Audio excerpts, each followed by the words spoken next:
coming. This is the official meetup of the Maryland Investor Network. By show of hands, how many of you are in the Facebook group called Maryland Investor Network? All right, awesome. And for those of you who didn't raise your hand, that'll be the place that I end up posting the monthly meetups in that Facebook group. So this month, we have the honor and pleasure of having Aeron Alberti. Before we get started, just want to give you a quick lay of the land. So like I mentioned, we got bathrooms back there. Waters are right there. Well, it has a water fountain, so if you brought a drink, feel free to fill up your waters in the kitchen over there. Otherwise, you may use a vending machine, which is back there, to get a drink. Also, we're going to run this Q&A. I'm going to lead it with Aeron for about an hour, hour and 15, and then we'll open up for questions. We got people tuning in on Zoom. We'll get a few questions from there, and then I'll turn them off, and then here in person, we'll knock out a lot of your questions. So thank you all for coming. Very much appreciate it. Without you, we wouldn't have this or have the speakers. And this happens on the second Monday of every month. On the second Monday of every month, I interview a speaker, and you get to meet them and have your questions answered. This is free meetup. There are no selling, no soliciting, no pitching. I don't know. You got anything to sell? Nope. Just to give? I do. Yeah, well, no selling. You guys can sell their networking, but we're not up here to sell you. We're not up here to get you to do anything. We're just here to provide value. Come on in, have a seat, if you can find one. All right, so we're going to get started. Quick background. My name is Brentin Hess, and I am the host of this. I have the unique pleasure of not only having Aeron do all my construction, all my flips and rentals. I also got to know him a lot over the last couple years, year and a half, as a person, and he's a really great guy, and I'm excited for you to get to know him and his story. Just to kind of kick it off, Aeron, I thought I added Aeron to our fantasy football league, thinking like he'd be an easy win against. So I'm like, hey, yeah, like, Bill, come on in, old man, like, let's do this. And sure enough, Aeron kicked our butts, and he won the fantasy football league. So Aeron, why don't we start with where were you born and raised? Thanks, Brian, for having me. And I really appreciate you doing this because it's, an easy way to market. I don't have to pay for any ads on Facebook or anything. that'll be the end of that. So I just grew up in Southwest Virginia in the sticks, and I knew I didn't want to chop wood to get warm, so I moved up here. Tell us about that. You meant most people, see successful people now, and they're like, oh, you born and raised in it. Things have been good. Where exactly were you raised, and what was that like growing up? A little town, Lexington, Virginia, and it's out in, I say Lexington was probably 20 minutes away, so you had to drive 20 minutes through dirt roads on the side of a mountain, but it was definitely, my parents worked hard to make sure I went to college and everything, so when I got out of school, I got a little taste of ESPN and cable TV, I said, I like the city lifestyle, so I moved to the, I moved to the city. If you want to call Havre Grace a city. Is it a city? It's a town. It's got a police department. When did you move to Havre Grace? I moved there in 2005. I moved there. And I spent a little time in Baltimore. So growing up, where did you go to college? I went to Randolph-Macon College down in Ashland, Virginia. Accounting, right? And I majored in accounting, yeah. Yeah, I actually worked for, let's call it a corporate environment for like a couple of months, and I got tired of being fired. So, what were some of the reasons you get fired? Not sitting still, going out, smoking cigarettes, yelling and hollering at people, and not doing accounting. That's why I got fired. So they would, and then that's how I wound up painting houses. So what jobs have you held? Take us through, like, I tried college. What were you doing? I worked in the library at college. I got fired from that. I was I tried to sell insurance for a little while. I got fired from that. I worked at a pizza place putting pepperoni and cheese on the pizza, and I got fired from that. How did you mess that up? Not doing it, just messing around, throwing the pepperoni around the place and goofing off pretty much. So, and saying what was on my mind, and they didn't like that either, so they fired me. So then how did you end up in real estate? Well, I became unemployable. So what happened was, Who else here is unemployable? Like, to be honest. So I actually interviewed for some jobs in sales, and I got to where nobody would hire me. So I just I got into real estate. That's basically what happened. I picked up a paintbrush one day and just started painting. There was nobody to talk to.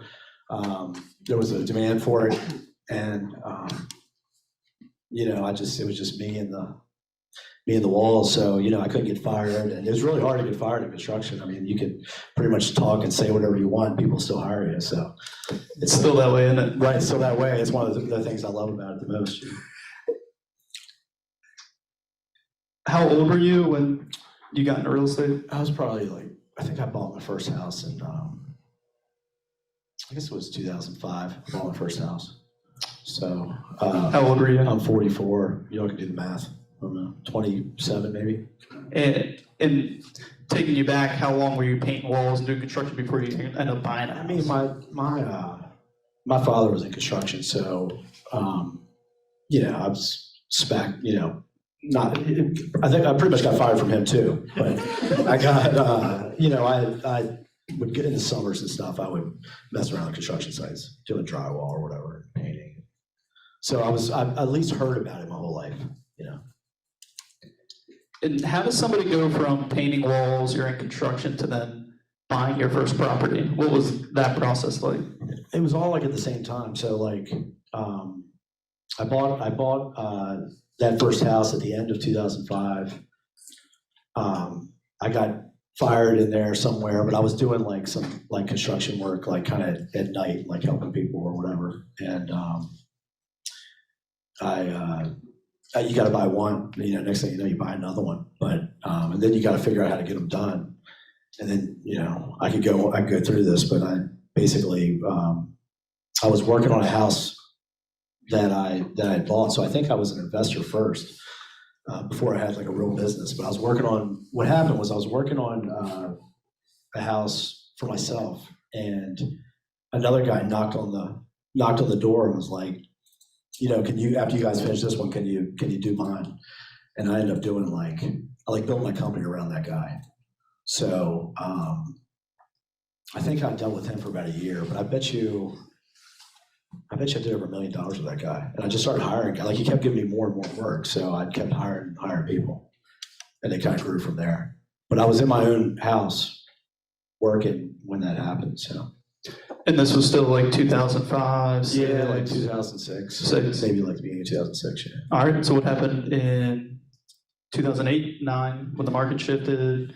Yeah, I mean, I was buying houses, not to the level I was now, but probably, I don't know, I probably had 5, 6, 7 guys working for me around that time.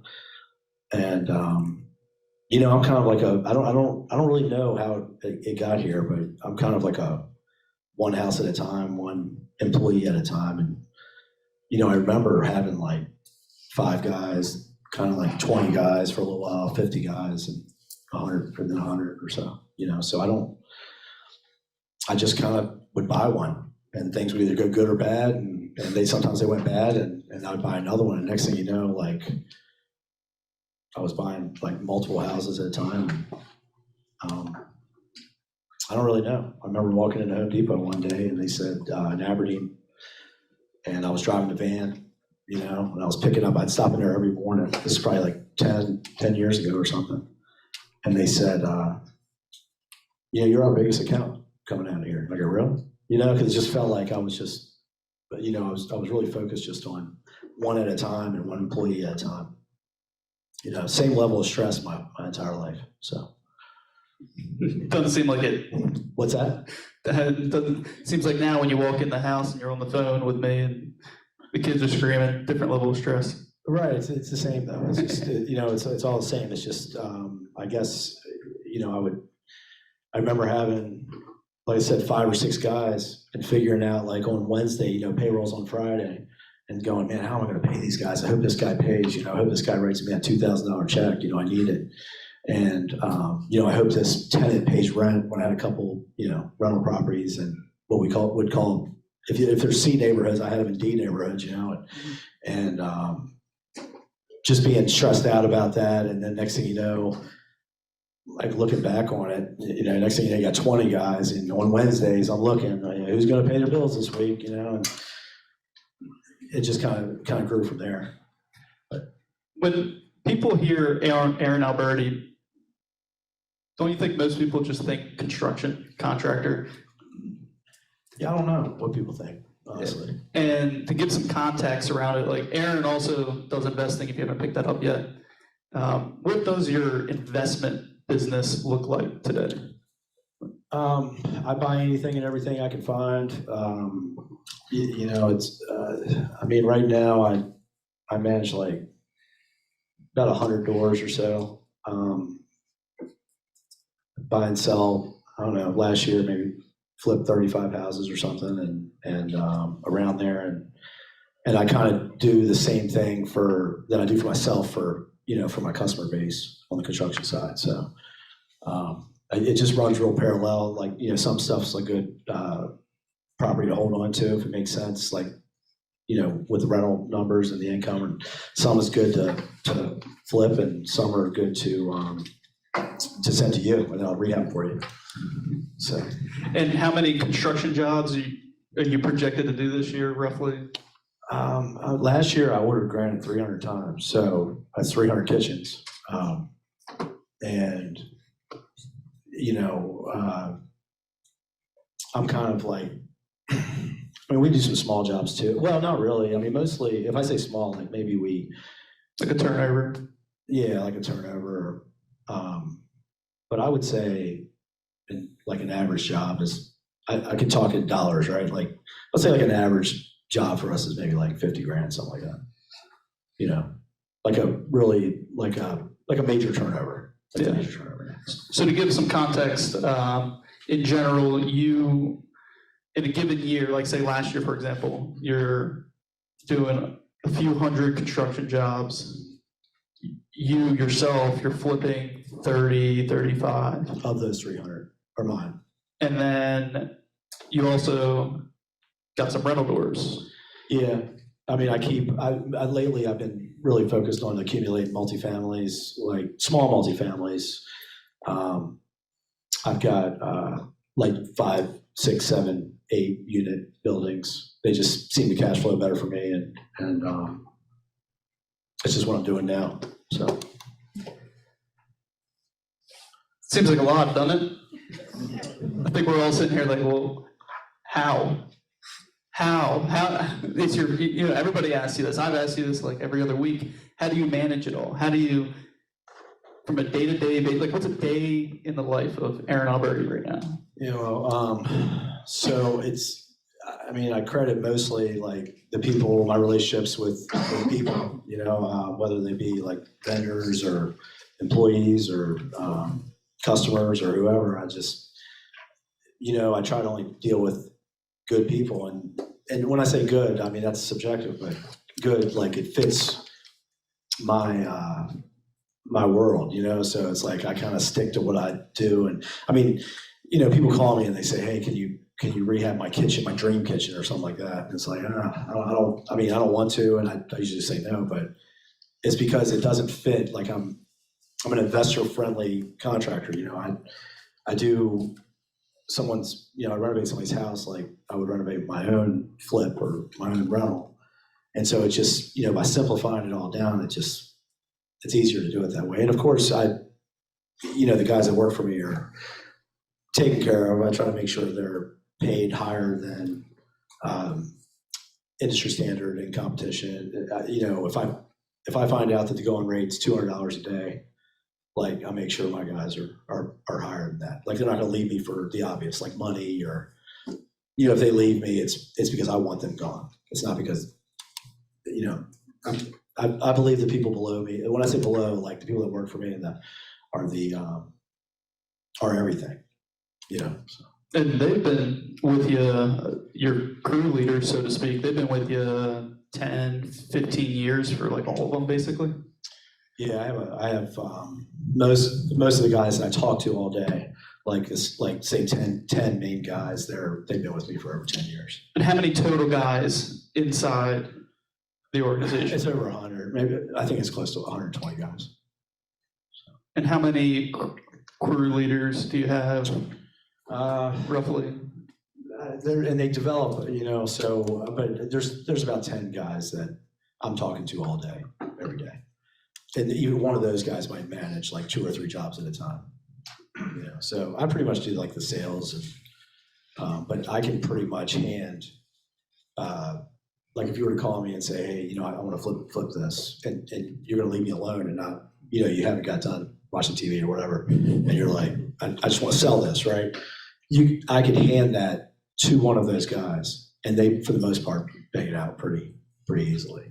And pretty well. I mean, I'll be the first to say that I've been real happy with everything that all the guys have done. I guess I've experienced so many of the different people in your organization, and it's a great product. It sells clearly, and you somehow make it so easy on us, and we'll get to that. But what's like a typical day? So like you're waking up, I'm sure your phone's blowing up the second you open up your eyes. Like what are you handling, and then what are you doing throughout the day? Because I mean, you got 100 people working for you, you got the flips, you got the rentals, you got all these, I mean, you have us, like, customers that are just probably pretty dang annoying. How do you do, like what do you do from the beginning of the day to the end? What's a typical day look like for you? Yeah, it's so I wake up and I'm not like a real early riser or anything. Like usually I just let the guys wake me up. So that's like my alarm clock. So the first one that calls me wakes me up. Your boys or your? No, the guys that work for me. So they'll start calling, and I kind of schedule in the morning. So that takes me like an hour to like just make sure every one of those top guys knows what they're doing. And they do all the talking though. I mean, they tell me what they're going to be doing, and I say, okay, so, and then I just kind of get in the car and I just talk to you guys. I definitely target customers that are, like I like accounts. I don't really like transactions. So if you are going to like flip your first house or flip one house, like I have to feel like you're going to flip like lots of houses for me to like take you on, because it also gets easier, just not only with having the same employees doing the same thing, but the customers doing the same thing. So it's the only way to really manage any type of volume is if you can like say Brentin can call me and be like, I got another one for you. Here's a lockbox, and I already know what he wants. So it's just a matter of getting it on the schedule and just doing it. So it's the beginning of those relationships, whether they're with an employee or a customer that takes so long and they go bad, and so I'm real picky on both sides of who I deal with. And so you're waking up, what do I do? Addressing your guys, and then right. That's right. So what do I do all day? And this might be proprietary information, but I pretty much get up and I usually just go to the jobs. I just kind of go so if I have like 4 or 5 jobs in Anne Arundel County, I'll go there and literally just bullcrap all day. I mean, that's what I do. And nobody can say anything. Nobody can fire me or anything. But I go and I keep the pace, and I just kind of try to. I really focus on just continuing my relationships, because they're everything. I mean, really, if you get a relationship with, let's just say a good employee, they do everything for you. You don't have to do anything. All you gotta do is make sure they're paid. So it's and I really try to do that. So I go by the jobs. I make sure they're happy. I also make sure the pace is there. So while I'm at that job, I make videos usually, and I'll send them to the customers and give them updates or whatever. And then I just kind of keep it moving. And as we're about to finish the job, I mean, I'm calling you guys, hey, what's the next job? What are we doing? What do we got? How many, have you kept track of the miles you drive? No, I haven't, but it's like 50 or 60,000, I think. In a year. To give some context, I mean, I think when I talk to you probably like once a day, once every other day, you're always on the road. And Aaron's always at the job sites, he's always on the road. It's amazing how much you can still get done, like being on the road. And you get to all the job sites, and it's you got like a pretty good rhythm. And you work 7 days a week, right? 6. Yeah, if you want to call it working. I mean, I really do like what I do, so it's not, I mean, like what else am I going to do? What would be for fun? What are we going to do? So I go sit somewhere on the beach, or is that what people do for fun? I don't like that, so, I mean, I listen to some music in the car or whatever while I'm driving around, so I have fun, and I also, the big thing was just catering everything to my world. So like, if you do something I don't like, or I'm not having fun, I'm not doing it. That was my problem. So I keep getting fired from jobs.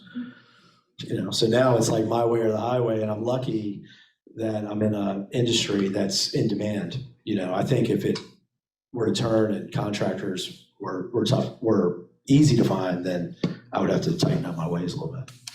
Speaking of that, by show of hands, how many of you are currently in need of a general contractor? Like, who's like, man, I could really use a good one right now? We talk about demand. I'm surprised not everybody's hands are up, because this construction industry, I mean, when I talk to people who, hey, I'm interested in flipping some houses, I'm interested in rentals, like, what amazes me is the first thing they ask me is, can you tell me more about construction? Like, can you tell me how to find a good contractor? And it's like, well, we got to first find a house before you can get to that part. I mean, the construction, I mean, this is the name in the industry, like so many sketchy people like who have burned people, and with the rising pricing and labor and materials, it's a tough world, tough industry. Where do you see yourself going from here? Is it staying where you are with your flips, your rentals, your team? Is that the foreseeable future? Like, where do you see yourself headed? Yeah, I don't see really a reason to change anything. I mean, I like flipping houses. I like accumulating rental properties, as far as, in my investments and stuff. But as far as the contracting, I really do like it. I mean, I like it. I'm not really like, I'm not the type of contractor that, and I don't really know what other contractors do. I really have kind of been out of I know that when I would hire contractors, they would either rip me off, take my money, or I was never actually like, oh, wow, this guy's great. Like, it would either just like rip me off or they were okay. It was never, so I don't really know what the competition does, but I'm not into like so much like a craft, or really. Like, I'm not like, oh, this is beautiful, like the TV shows. Like, I'm all about like, where can we add value? And, this, if this wall doesn't need painting, we're not going to get our money back for this wall being painted. Then why would we paint it? It's kind of my approach. I like the creation of equity. Like, I think that's, and I like the, the economic aspect of it, not so much people will say, man, that granite you're using is really nice. I don't even know what granite we're using. What are we using? I don't know. So I just tell the granite guy, just use whatever. It's Calcutta. Well, so what'll happen is, when somebody says, I really like this granite you're using, all that meant was I had a customer that was really picky, that really had to have it, and I wanted to do business with them, so I just changed everything to Calcutta. Until this guy complains over here, and then I'll change everything to that. So it's not, I personally don't care. It's all about just getting it done and watching. I really like, watching a house go from a $100,000 wholesale value to a $250,000 wholesale value, being part of that. And so I'm all about getting that thing done as fast as we can, and let's see. And I don't really care, but it's kind of cool you take like a really bad house on the block or whatever, and now it's nicer. I mean, some of these things are rough, man. But that's not really the big. I like watching that equity grow. Let's talk for a second about relationships, because you mentioned it a couple times here. we all know relationships are important, but explain to us why you value relationships so much more than anything else. Like when I asked you that one time on the phone, I was like, what's your absolute greatest piece of advice? And it always has to do with relationships. Yeah. Why? Just because I do think we're in a business that you can't do anything on your own. Like there's nothing you can really do by yourself. I mean, you're only as good as the people around you. I believe that. I mean, that is the secret to all of the aspects of real estate. Is like, how good is your team? How good is the people around you? I mean, all we do is, I don't know what we do. Like if you always ask, what do you do all day? I don't know. I mean, I try to stay friendly with people, and I also try to, grow with people. So, like for example, like I look around this room. I got Joe Avampata. He's an agent, real estate agent. I mean, the amount of deals that he sent me has been, I don't know how many he sold me last 2 years. Like 60. By 60, okay, 60, look at him. Do you think he's impressive by looking at him? So there's, I think so. Right. So, I mean, he sold me 60 houses and we have a good relationship. I mean, so, maybe somebody else comes in here and starts knocking on his door. Hey, sell me 60 houses. Is he going to do that off the bat? I don't know, but I have that relationship and, Brentin could call me and say, hey, we have a house we want to rehab tomorrow, start tomorrow or whatever. And it could be a townhouse in Essex or something. And another guy off the street could call me and they could do the exact same thing, same exact ARV, same everything. And I'll profit more off of yours than I will that guy's, possibly, because of just a relationship. Like I know what you already want. I know what I get away with. I know I'm going to get paid. I know, and I can kind of cater my business to that. And I think one of the more important things that go along with the relationship aspect is to be able to predict in an unpredictable world the future a little bit. You can't operate like I'm not worried about making my payroll on Friday. I mean, it's gotten up there. But I'm not really worried about it because I kind of know what everybody's going to do based on their behaviors and my relationships. And if I have to constantly develop new relationships every day, it'll cost you. You're in here. You got Mr. Tyler Banks over there. He's famous. And we do all his stuff as far as I know. And it's these guys that are what I would call, heavy hitters. I mean, you guys, they're doing, at least 30 plus deals a year. I know what they want. I know and that's everything.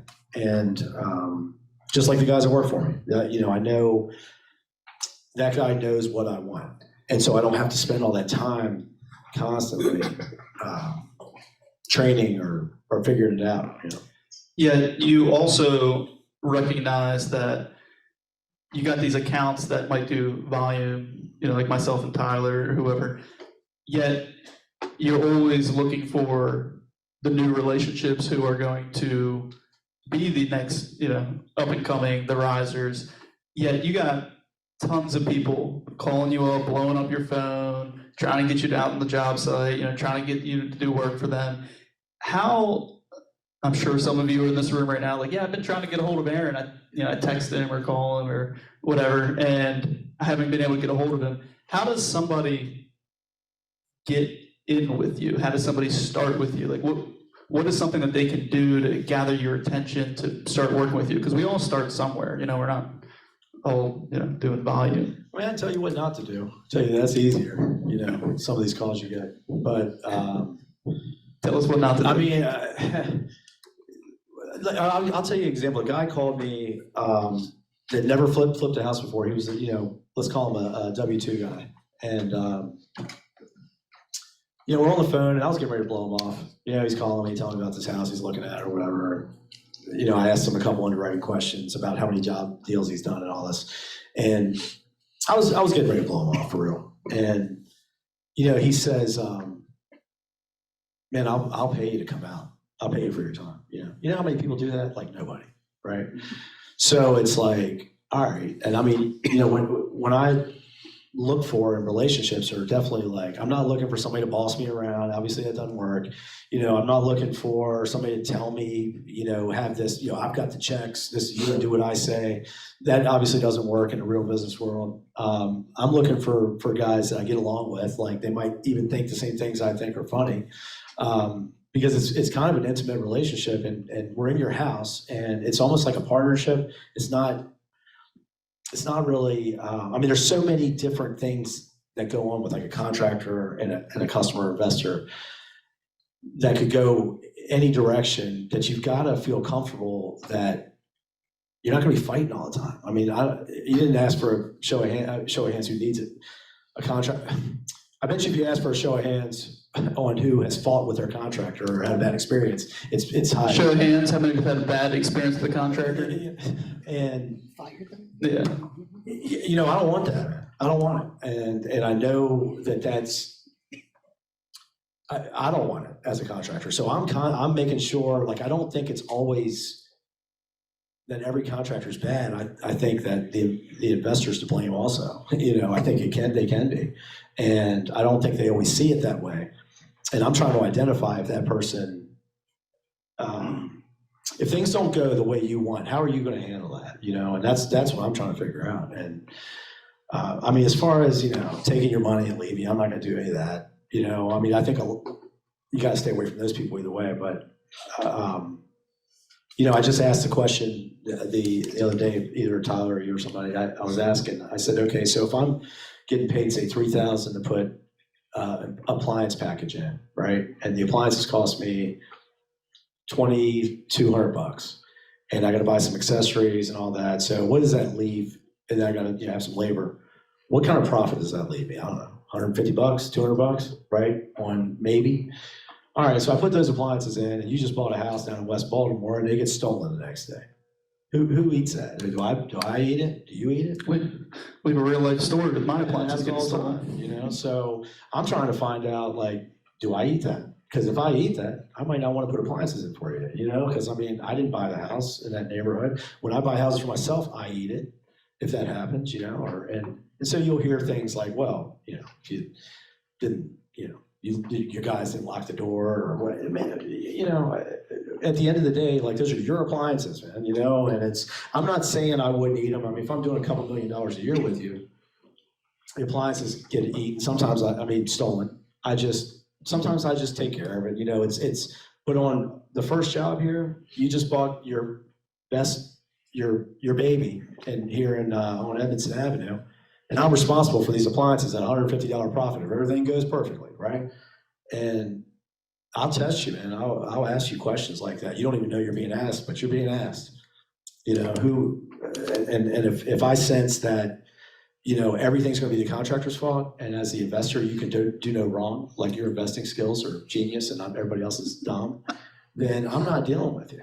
And the way I don't deal with you is I don't answer your phone call. So back to how do you get somebody to answer the phone call? Right. They offer to pay you some money to go out there. Like what else? What else can people do? People are trying to steal you from me. Right. Tell a funny joke or something like that. It's that kind of thing. Damn, I would have been out. But you can't call up and I think I'm trying at this point in my career, I'm looking for people who I can have a mutual beneficial relationship with, and that you're not going to. It's not going to be one-sided. Where here's the other thing. Like I understand that people want to know like what it's going to cost before they make a decision to buy the house, right? Believe it or not, that's work, right? Like you have to drive there, you have to look at everything, you have to figure out what exactly you just got done watching on TV. I have to figure out, that might take up a half a day or a full day in some cases. And I already have work, I'm looking to add to it, but I personally, and this is just speaking for me, I'm not gonna speak for the rest of the contracting world out there, I don't like to waste time. I can't be a time waste, and I know that it's tough because you want to know how much stuff's going to cost, but at the same time, like I'm kind of looking for people that have already done that research, And you talk about questioning. The first time I met Aeron, these are the few key questions he asked me, so I imagine he's going to ask you, and it's right up this alley. I remember the first thing he asks, and you still ask this, do you own this property? Because you want to make sure that it's not a waste of time. Like, I know a lot of you know this, but don't have them drive out to something you don't own. You've probably had that done far too many times. Well, they try for sure. I mean, yeah, I'll get better at skunking that out, but it's, you try to avoid that stuff. And sometimes I'm wrong. Sometimes, I may have blown off like, a big fish, who knows? But at the same time, you got to understand that the contracting and let's say the labor portion of the world right now is in complete shortage. So don't ever think that we're not working because, you haven't called me yet. Like, we're working, right? So the question is it's almost the opposite now. Like, you almost have to compete for, and I'm not trying to sound like, I'm just trying to give truth here. You have to compete for my business, but it's like that in a lot of aspects of our, you have to compete for the good people. So, you want to, there's plenty of contractors where you give that third or whatever they ask for up front, and then you never see them again, or they take 6 months after they told you they're going to take a week or whatever. And there's plenty of those. They'll go out, they get the beautiful quote, they show up, big fancy truck or whatever. But if you're looking for guys that are that like to work, chances are they're working, and you have to compete for those people. And I always think it's a red flag if I get like a big fancy quote or they're always available to quote or whatever. They're waiting for that home run to hit. And as investors, we're looking for marginal work. And then of course, once you get them, you get them over there. And this is my big complaint. Is okay, you got me here, we're doing this job, and now you want to control everything. You want to tell me how to do this and how to do that because your brother-in-law is a contractor or whatever. And man, it's like, let me just get through this job and I'll never talk to this person again. How does somebody win with you? So you guys agreed to work together for the first time. What are you looking for from them? Outside of like the whole, like, I'll cover the appliances if they get stolen, like, what are the things that matter the most to you? How does somebody win with you? So I have to profit. If I don't make any money, I'm not working with you again. I don't care whose fault it is. If it's your fault, my guy's fault, your fault, whatever. I'm not working with you if I'm not making money, right? I can't, because if I lose money on every job, you might go home and I'm not Comcast. You don't get, I got them down to $30 a month from $80. Or I have to be making money, and I don't even have a problem telling you how much I'm making. Like I have to make, and I believe it's your job to make me money, and it's just like. It's my job to make sure the guys that work for me money. And tell the carpet story. Tell the carpet guy story. Oh, which story is that? How you told him that you're going to pay him more because you got to make sure he stays in business. Oh, sure, man. I give raises all the time. If somebody's getting a little, getting a little, you could just. I've had subcontractors and as a general contractor, I'm subcontractor. So subcontractors. Like they'll give me prices sometimes that you can't make any money. They're not going to be able to complete that job for that. Like I'm doing the math. Like it's going to take them this long, and I know what the stuff costs, and it's tempting. But like if an electrician gives you a price of $4,000 to wire a house with permits, they can't do it for that. They just can't, right? So I could sit there and go, I'm going to get electric for cheap here. But you're not going to get it for cheap. And they might, you might have that same guy like rob Peter to pay Paul to get yours done and be like really screwed up. But if that's going on with me, I raise the price for them. Like I just raise it, I want to make sure they're making money. And I guess that goes to forming good relationships. And my carpet guy had been putting carpet in for me for at least 10 years now at $3 a yard. And if, I'll just do the math. There's 9 square feet a yard. It took me like a couple of years to even know that, but I used to think it was 3 when people asked. But there's, but if you want to do the conversion, if I get boring here, it's so $3 a yard. It's pretty cheap, right? And I mean, he's crawling around on his hands and knees. You know, I get jumping out of the air conditioning or the heat of my car, and that guy's either sweating or freezing. And he's, you know, sometimes I don't have the power on for him or something, and so he's doing something by hand. And you know, he's running. You know, I'm looking at this, and he's got a couple guys working for him, and then it's like, here's your invoice. You know, it's like $300, right? I'm like, he can't sustain this. So, you know, I raise his pricing up, and it's easy to raise it to the investors. I just bumped it. Price up to the investors. But that's the point is that I try to stay ahead of that stuff. I mean, these guys that are working on roofs and carpet and doing that labor, they're not skilled in like negotiations like the investors are. And so you can either wait for those people to be at your level as far as negotiations, or you can just make sure they're taken care of, and then everybody else can ask you all day, how do you keep those good relationships? One of the things that really hit home, and we'll wrap this part up, is when we were talking earlier on, one of my former contractors, you came in and cleaned up one of those messes. And I was sitting there kind of saying like, oh, this is his fault. Look at the position I'm in. And you looked at, you said to me, you said, is it his fault? Did you talk to him about how much money he's making? If you paid him more, would this job have gotten it done? Like maybe, you know, he underquoted it. Yes, that might be his fault, but like if you're not helping him win, there's no way he can help you win. And he's got to go to the other job that he's actually going to be able to put food on the table, you know? So it's amazing to flip the script on us. And as investors, like what Tyler said in one of your guys' interviews was, sometimes we got to ask you, like, how did you do on that job? Is there any, you know, we know that job was a lot more work than we all expected. Like, how do I make sure you make money? How do I make sure, you know, my account looks good in your eyes? And I'd never really considered that. I've always been in that like mindset of like, we got to beat the contractors up on price. We got to, you know, stick it to them right there. Like, and it's not always like that. And It's never like perfectly that. clear. It's never like that. You can't. If a contractor gives you a price, that's the price. That's the price of it possibly getting done.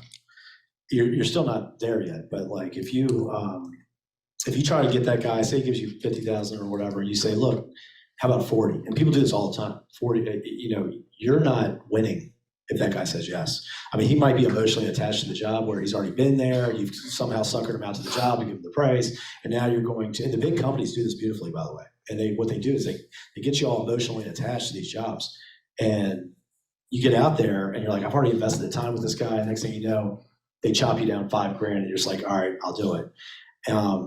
You're not winning. You know, that guy gave you a price of 50 because that's what he wants to do that job. And if you think you can get it done cheaper, my advice would always be then get someone else to do it. Don't wheel and deal. That's not the time to wheel and deal. Wheel and deal with your real estate agent or something, you know, over when you're buying a property. But that contractor, like, he's not skilled in that. So even though he's trying to be, you know, he's trying, but he don't want to do that. He wants to get this house renovated. And if you have somebody good at your house willing to even give you that price, you're halfway there. Don't kick them out by doing all that wheeling and dealing. You know? A few more quick questions before we get to Q&A. And if you have questions, start thinking of them. If those of you on Zoom have questions, I know some of you have, post them in the chat. I'm just going to do a handful on Zoom, and then we'll do those of you here, and then let you meet Aeron. So a few more quick questions. One, I know you're going to get this, so I'm just going to go ahead and ask it. How does somebody estimate renovation costs? How do they estimate the rehab costs? You know, they want to flip their first house, get their first rental, or maybe their experience is still, you know, having trouble nailing it down. What is your advice? Is this being recorded? Yes. Go to the next thing you're going to say. $4,000 or $5,000 a bathroom. Just factor $10,000 for a kitchen, $4 a foot for the flooring, and you know, $300 a window, $200 a door, and HVAC. If you just swap it out, it'd be like $4,000. And then if you do the duct work, you know, maybe double that, and you know, $1,000, $1,200 a paint, all three levels. Everybody can paint. So, you know, sheetrock's like $50 a sheet, like a 4x8 sheet, so you can do your own math. And then, as far as siding and roofing, I'd factor in like 300, 350 per 100 square feet, otherwise known as a square. And I don't know, get your neighbor to cut the grass, and don't ever spend more than $1,500, $2,000 on a driveway if you're going to flip houses. Is that covered all? Or then, I see a lot of people's like eyes just like got real wide, like, holy crap, is he really just doing this? Some people are like, gotta write this down. We do have this recorded, and I will be sending it out, and we will edit whatever you want me to edit. But so buy the house. for those of you who are like, oh shoot, I did not write any of that down, that was some good stuff. If you get the emails from me, and I will share both of our contact information at the end here. But most people struggle with that, and I think that was pretty helpful. We'll let you delve deeper into that another time. If you can send that Q&A. That's all it is. And then go bid, write all that down, and then make your bids on your houses accordingly. And then once you get under contract, call somebody, and you'll have at least a baseline. Yeah, I mean that's great tactical advice. All right, so moving on to what drives you?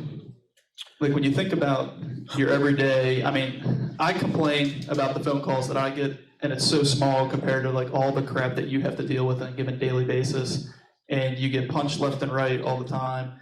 What drives you? Yeah, I don't know. I don't know. I just I like I said, the equity creation of real estate. So I like what I do, and if I wasn't doing it, like on Sundays and stuff, I get kind of bored, So I just like it. So I do it. I like to be happy, and I like to have fun. So if I'm having fun doing it, that's enough to drive me. I like making money too. Most people can't have fun in that position. And I completely fear getting a job. So if, I never want to do that, so I have nightmares over getting a job. So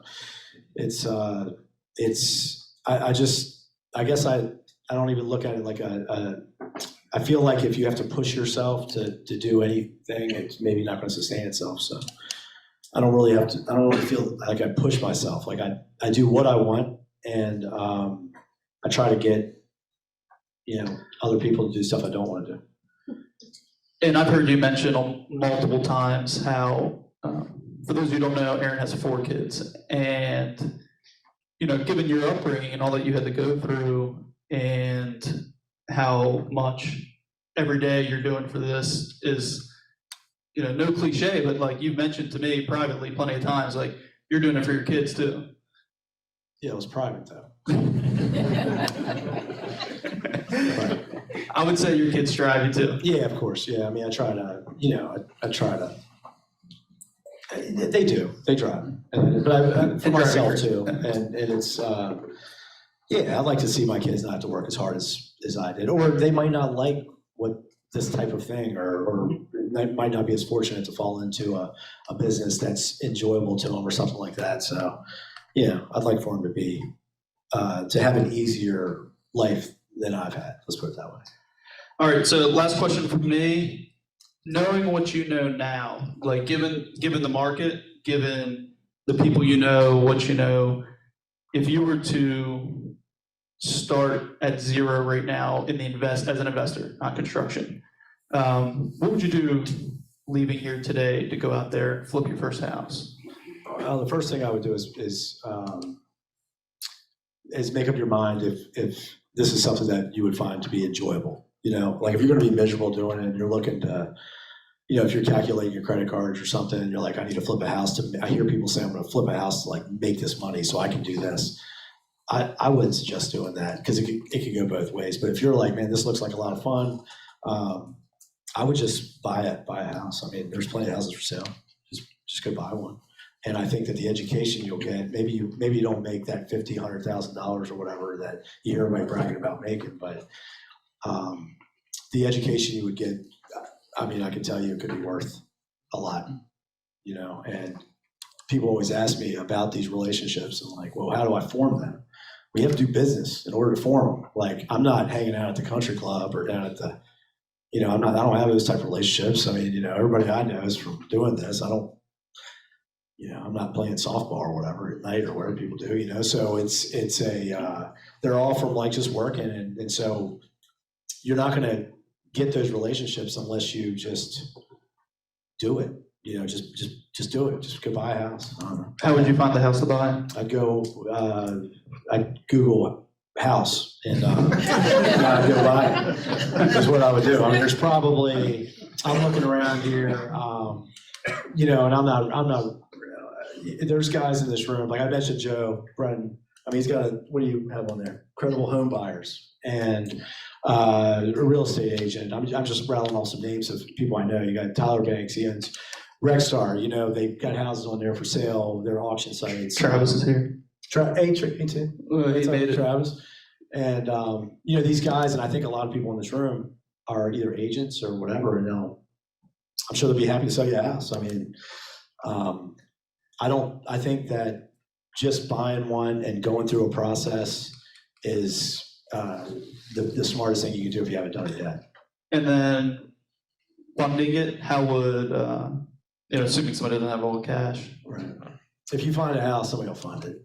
There's, it's type in funding house and about thousands of lenders, and getting money right now to buy a house is probably the easiest thing out of the whole process. But I think what's holding most people back is that they just don't do it.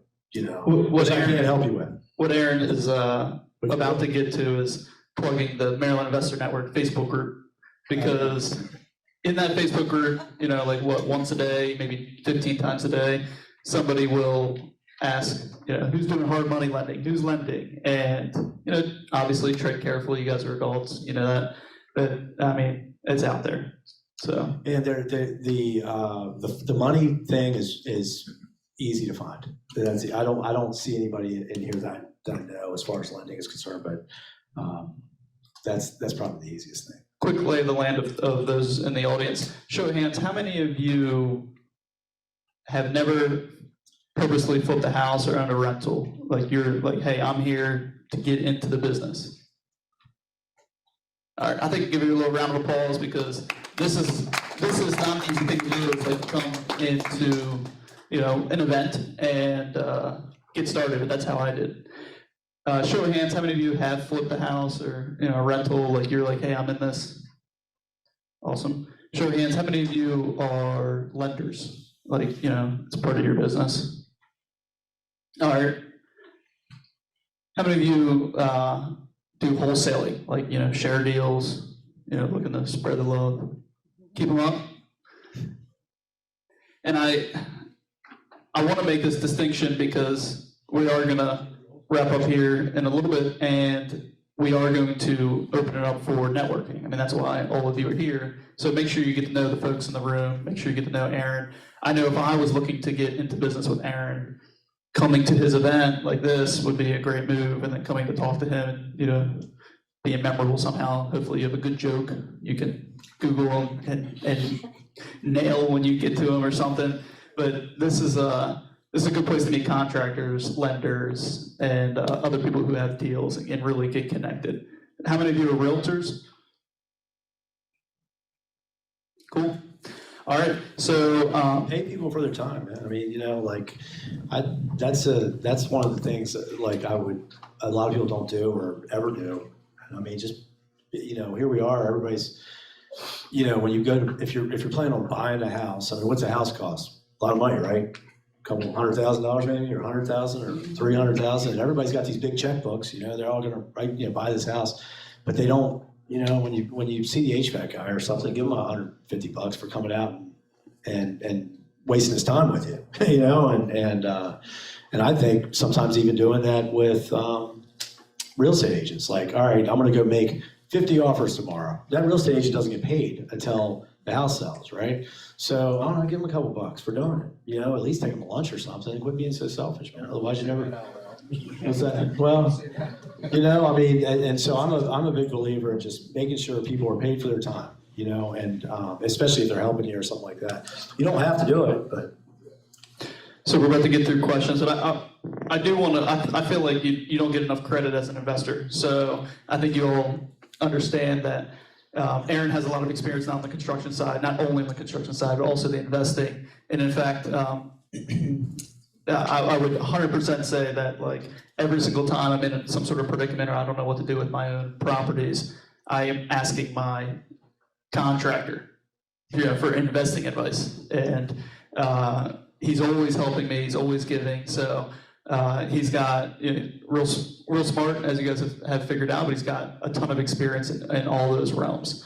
So I believe that you deserve to be contextualized because not many people know that. They think of like, oh, a contractor. But if Aeron says, hey, you should do X, Y, Z on a property, you probably should.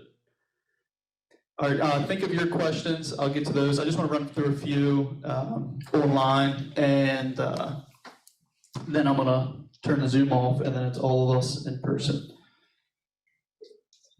So Aeron, one of the questions was, you finish houses fast. How long did it take you to get your formula perfected? Like, were you always, like when you started your construction company, you were just this savant?